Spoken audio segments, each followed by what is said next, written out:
Pemirsa, saat ini masih ada ratusan kepala keluarga atau kakak di Desa Ban, Kecamatan Kubu, Karangasem belum teraliri listrik.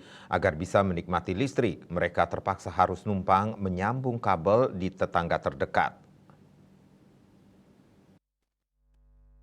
Perbekal Desa Ban IGD Tamu Sugiantara membenarkan masih ada ratusan kakak warga Ban yang belum teraliri listrik. Dalam artian mereka belum teraliri listrik yakni warga yang belum bisa masang KWH atau meteran. Warga yang belum memiliki listrik ini tinggal di atas bebukitan, yakni Banjar Dinas Manik Aji, Pucang, Jadituhu, Belong, Panek, Perasan, Bunga, dan daerah lainnya. PLN hanya memasang tiang listrik di bagian bawah, belum sampai pelosok. Atas kondisi itu, warga terpaksa harus numpang saluran listrik dengan tetangga yang jarak rumahnya sekitar 1 hingga 2 kilometer. Agar bisa numpang listrik, warga harus membeli kabel listrik sekitar 1.000 sampai 2.000 meter.